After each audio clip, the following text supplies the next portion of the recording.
कुछ नजर नहीं आता था। Choose your health first. Choose your mental health first. Choose your heart first. अपने दिल को समझे कि ये फलां चीज मेरे लिए जरूरी। आप आधी ज्यादा जिंदगी लोगों को प्लीज करने में गुजार देते हैं। Stop pleasing people. आप सबको खुश नहीं कर सकते। So I just want everyone get up, take charge of your life.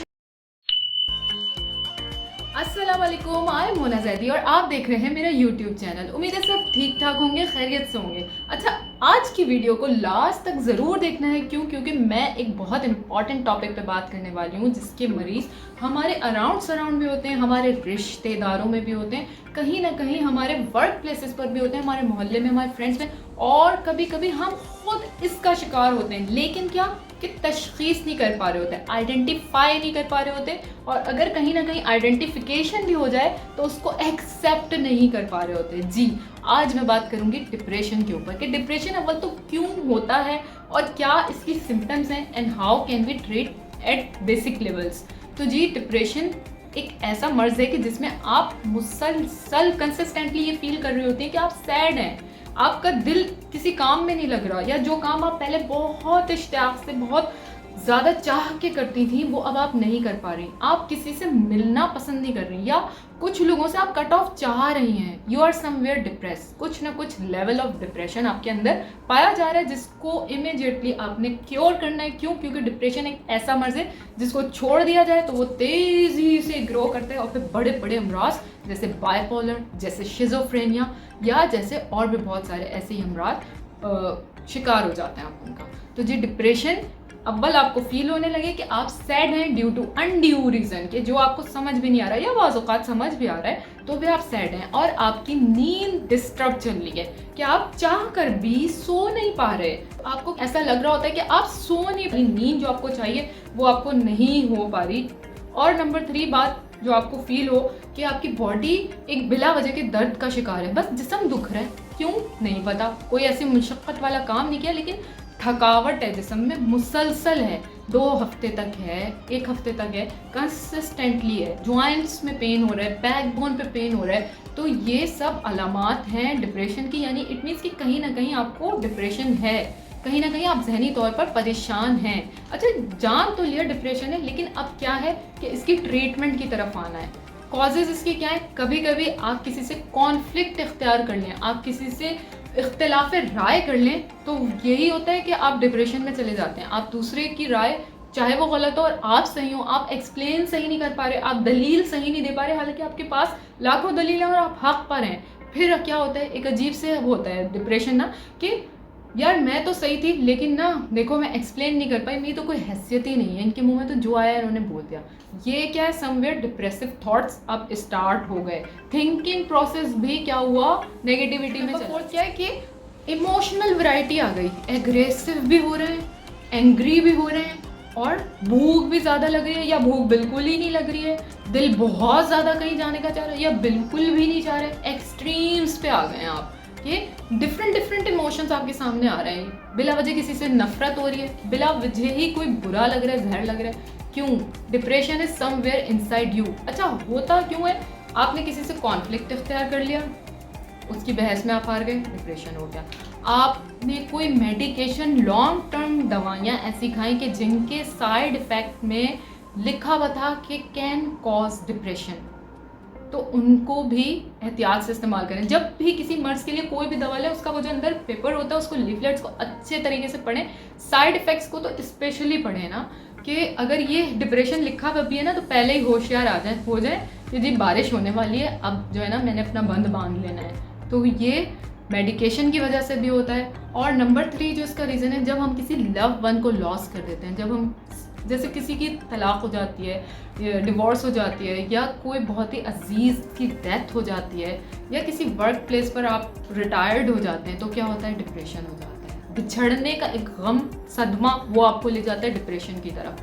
जी ठीक है, आप सिम्टम्स तो समझ गए होंगे उम्मीद है, लेकिन इनके ट्रीटमेंट्स की तरफ अब मैं बात करूंगी कि नंबर 1 ट्रीटमेंट इज़ एक्सरसाइज। देखिए, एक्सरसाइज वो तरीक़ेकार है कि जो टेम्परेरी ट्रीटमेंट है बेशक, लेकिन आपके ऊपर बहुत इन्फ्लुएंस करता है। कोई कॉस्ट नहीं होती इसकी, सिर्फ एफर्ट कॉस्ट होती है, और कोई कॉस्ट नहीं होती। एक्सरसाइज इसका बेहतरीन इलाज है। वो हार्मोन सिक्रीट करने लगता है बॉडी में कि जिसकी वजह से आप बिला वजह अच्छा खुश रहने लगते हैं, मूड अच्छा हो जाता है। मूड ख़राब हुआ होता है, एक्सरसाइज करें आपका मूड अच्छा हो जाएगा। अभी आजमा के देख लें, उठें एक्सरसाइज करें। क्यों? क्योंकि आपकी जो ब्रेन होता है ना, वो आपकी प्रॉब्लम्स को फोकस किए हुए होता है कि भाई यार मेरी ज़िंदगी में इतनी प्रॉब्लम है, मैं तो दुनिया का परेशान तरीन आदमी हूँ, क्या होगा अब मेरे साथ, मेरी तो जॉब चली गई, अब क्या होगा मेरा, अब मेरे साथ तो ये हो गया, अब मेरा बिछड़ गया वो इतना चाहने वाला, अब क्या होगा मेरा।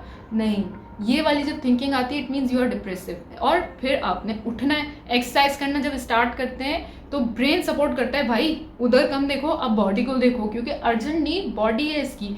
और आपका स्पाइनल कॉर्ड यानी कि जो हराम मगज होता है वो भी आपके साथ एक्टिविटी में इन्वॉल्व हो जाता है। तो जब वहाँ से तवज्जो हटती है, फिर तवज्जो इधर आती है, इधर आती है, तो फॉर द टाइम बिंग ना वो अपनी प्रॉब्लम भूल जाता है दिमाग, तो डिप्रेशन से बाहर आते हैं। और फिर हार्मोन्स एक्सरसाइज करने से वो वाले रिलीज होते हैं जो खुशी देते हैं। तो एक्सरसाइज इसका बेस्ट इलाज है। आप गूगल करके सर्च भी कर लें। और मेरा तो ये टॉपिक ही है वीडियोस बनाने का कि मैं एक्सरसाइज, स्किन केयर और मेंटल हेल्थ इश्यूज़ और फिजिकल हेल्थ इश्यूज़ डिस्कस करती हूँ आपसे। तो जी एक्सरसाइज इसका फर्स्ट इलाज है। Number second is meditation. Meditation क्या है कि एक प्रोसेस है जिसमें आप बैठते हैं आराम से, सुकून से, आंखें बंद करके सोचते हैं अच्छे अच्छे ख्यालात इन्फ्लुएंसिवली, यानी कि बैरूनी तौर पर आप चाह कर सोचते हैं कि जी मुझे शुक्र अदा करना है अपने तमाम आज़ा की सलामती पर, अपने अल्लाह को शुक्र अदा करना है, अपने आसपास तमाम लोगों को शुक्र करना है कि वो मुझे सपोर्ट करते हैं, वो मेरी हेल्प करते हैं। नहीं करते हो बेशक, लेकिन आप ये स्टार्ट करें, अपने आप को अच्छा धोखा दे लें। दूसरों से इतने धोखे खा लेते हैं पैसों के मामले में भी, अच्छी बात की उसमें क्या धोखा, क्या आपका फ़ायदा ही है ना इसमें। तो मेडिटेशन का एक पूरा प्रोसेस है, आप इसको गूगल करके सर्च करें, उसको अपने पास डाउनलोड करें। बहुत सारी अच्छी अच्छी ऐप्स भी आ गई हैं मेडिटेशन पर। वो मेडिटेशन का मराक़बे का प्रोसेस होता है जिससे। अच्छा, नंबर थर्ड तरीका कार जो इसको कंट्रोल करने का वो ये कि medication. Number 1 exercise, number 2 meditation और नंबर 3 इज़ मेडिकेशन, दवाइयाँ। अब क्या हुआ, आपने चाहकर ये तीनों चीज़ें कर ली, आपका वो हार्मोन ही नहीं निकल रहा ना जो खुशी प्रोवाइड करेगा आपको। फिर आपको दी जाती है ऐसी मेडिकेशन जो आपकी बॉडी को करती है वक्ती तौर पर सपोर्ट, कि वो हार्मोन की ही टैबलेट्स होती हैं, आप खाते हैं, आप सही रहने लगते हैं, आपको वो उदासी वाली फीलिंग, वो सुसाइडल थॉट नहीं आ रहे होते, रुक जाता है सब कुछ और अच्छा सा लगने लगता है। तो मेडिकेशन थर्ड हो गया इसका तरीका। लेकिन ना मेडिकेशन के साइड इफ़ेक्ट्स बहुत होते हैं। एक तो आप इसके खुद ही आदी इतने हो जाते हैं कि फिर वो ना मिले ना तो फिर एक चरसी मवाली टाइप सीन हो जाता है कि मुझे एक पुड़िया दे दो। तो इसलिए प्लीज़ मेडिकेशन की तरफ जब जाएँ तो बहुत सोच विचार के जाएँ, बात जाएँ और उसको सोच के जाएँ कि मुझे फ़लाने टाइम पर ना स्टॉप कर देती हैं। लेकिन यार डिप्रेशन में ये थॉट्स नहीं आ रहे होते कि मुझे फ़लाने टाइम पे स्टॉप कर देनी है। तो इन तीनों के बाद जो तरीका है, फॉलो रूटीन सेटअप करें अपनी। मुझे 7 बजे उठना है, क्यों यार? क्योंकि मैं एक मेंटल इश्यू का शिकार हो गई। जैसे हमारी बॉडी किसी भी प्रॉब्लम का शिकार होती है, फिजिकली हमें कहीं चोट लगती है, हमारी हड्डी टूट जाती है, हम उसको तो देख रहे होते हैं यार हड्डी टूट गई। हमारा ब्रेन क्या है, सर्किट ऑफ इमोशंस सारे यहाँ से ट्रिगर होते हैं, तमाम सेंसेस के, पेट के और जितने भी हमारे आज़ा में निज़ाम है उन सबको कंट्रोल हमारा ब्रेन कर रहा होता है। और अच्छा, उसको कहीं धचका पहुंच जाए वो नहीं मानते।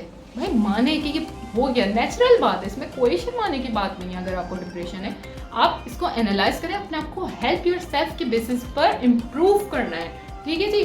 तो अपनी रूटीन को बहुत स्ट्रिक्टली फॉलो करना है। अपने जो 7 बजे उठते थे तो 7 बजे उठूंगी, खाना पकाऊंगी, उसके बाद में क्लीन अप करके बच्चों को देखूंगी और दिस एंड दैट, जो भी आपकी रूटीन है, आपकी लाइफ में जो भी है उसे मैं करूंगी। डल पड़े रहने से ना, सोचते रहने से, सिर्फ बिस्तर पे लेट के कुछ ना करने से डिप्रेशन रुकेगा नहीं। डिप्रेशन अपनी जड़ें आपके जिस्म में गाड़ लेगा, जो कि आपको सुसाइडल थॉट्स की तरफ लेके जाएंगी, एंड प्रोसेस की तरफ, शिज़ोफ्रेनिया हो जाएगा। क्या यानी कि शक शुबा वहम होने लगेगा, वो मेरे साथ ऐसा करते हैं, ये मेरे साथ यूँ करता है, और फिर ये मल्टीप्लाई होकर तवाज़ुन खो बैठते हैं लोग। मैंने खुद देखे हैं ऐसे पेशेंट्स। जब भी मेरा इन्फ्लुएंस है कि मैं आप लोगों को अवेयरनेस दूँ, तो प्लीज़ जब भी ऐसा हो अपनी रूटीन को स्ट्रिक्टली फॉलो करें, फिजिकली एक्टिव हो। इमाम जाफ़र सादिक अलैहिस्सलाम का भी बेहतरीन इस बारे में कौल है कि जब तुम्हें गम महसूस हो तो अपने कपड़ों को अपने हाथ से धो। प्रोसेस ये नहीं था कि वो कपड़े धोएंगे तो डिप्रेशन उड़ गया, जी नहीं। इमाम की समझदारी देखें कि इमाम ने ये कहा कि जब आप कपड़े हाथ से धोएंगे आपके हाथों की मूवमेंट होगी, कंसंट्रेशन इधर जाएगी कि सही से धोना है। जब इधर देखेंगे तो उधर प्रॉब्लम्स की तरफ देखने का वक्ती तौर पर ध्यान हटेगा। ध्यान को हटाना ही इसका इलाज है। सोच को सोच के सोचना इसका इलाज है। तो अपना बहुत ख्याल रखिए और इस चीज़ को अपने ऊपर बिल्कुल ना। इमाम अली अलैहिस्सलाम ने इतना ज़बरदस्त कौल इस बारे में फरमाया कि हम क्यों मायूस हो जाते हैं। जो अल्लाह हमारे लिए शुक्र के दरवाजे तो खोले हुए, यानी कि वो चाहता है कि हम उसका थैंक्स तो करते रहे, तो क्या वो हमें नेमतें नहीं देगा? नेमतें भी देगा। जब हम थैंक्स करेंगे तो वो और देगा, और थैंक्स करेंगे और देगा। ये वाली सोच डेवलप करनी है। Second part of this call कि तौबा का दरवाज़ा खुला हुआ है और मग़फ़िरत से वो छोड़ सकता है अपने बंदों को कि उनको माफ़ ना करे, बस वो तौबा करवाता रहे, तौबा करवाता। नाउज़ुबिल्लाह, अल्लाह ऐसा तो नहीं है ना। अल्लाह तो आदिल है, रहमान है, रहीम है। हम क्यों मायूस हो जाते हैं? हम अपनी ज़िंदगी में अल्लाह को जब नहीं लाते ना तो डिप्रेशन बहुत तेज़ी से होता है। तो अपने हर अमल में, हर सोच में उसको पहले शामिल करें। क्राइटेरिया लाएं अपनी ज़िंदगी में कि मैं सही कर रही हूँ या मैं गलत कर रही हूँ। किसी के साथ ये गुफ्तगू कर रही हूँ तो ये कोई मेरे साथ करे तो मुझे कैसा लगेगा। क्योंकि एक जगह इमाम अली ने अपने वसीयतनामे में जो इमाम हसन अलैहिस्सलाम को उन्होंने की थी, यही कहा था कि ए बेटा हसन, अपने और दूसरों के हर मामले में अपने आप को मीज़ान करार दो। जो बुराई दूसरों में तुम्हें दिखती है उसको अपने अंदर भी तो बुरा समझो, या जो अल्फाज तुम दूसरों को कह रहे हो वो सोचो कि अगर दूसरे तुम्हें कहेंगे तो तुम्हें कैसा लगेगा। ये चीज़ें हम नहीं सोचते। हम अपनी डेली लाइफ से अपनी स्पिरिचुअलिटी को जब निकाल देते हैं, बहुत तेज़ी से मायूसी की कैफियत में ढल जाते हैं, घुल जाते हैं, तबाह हो जाते हैं। तो प्लीज़ मेरी आपसे दस्त बस्ता गुजारिश है कि अपने छोटे छोटे अमाल में भी ना अल्लाह को हाजिर नाजिर जाना करें। हर अच्छा अमल करें फॉर द सेक ऑफ अल्लाह। ये नहीं कि यार वो खुश हो जाएंगी या फलानी मेरी रिश्तेदार खुश हो जाएगी या मेरी फ्रेंड खुश हो जाएगी, मेरा बॉस खुश हो जाएगा। नहीं, ये अमल करने से मेरी ग्रोथ होगी, मेरे अल्लाह को पसंद होगा। वो फिर आप स्लोली अमाल ही वही करेंगे ना, डिप्रेसिव अमल भी नहीं होगा। या अगर कोई लव वन छूट जाता है, खो जाता है, डेथ हो जाती है, तो क्या करें? अल्लाह की रज़ा में राज़ी रहें, राज़ी पर रज़ा रहें। अल्लाह की तरफ से था ये मेरे लिए इम्तिहान था, मुझे इसमें कामयाब होना है। इस मकाम पर भी सब्र नहीं करना, शुक्र करना है। जब ये वाली फीलिंग आएगी, ऑब्सेसिवली आप अपने ऊपर काबू पा लेंगे। आपका आधा मर्ज क्या पूरा मर्ज इसी तरह ख़त्म कर सकते हैं, बशर्त ये पहला कदम शर्त।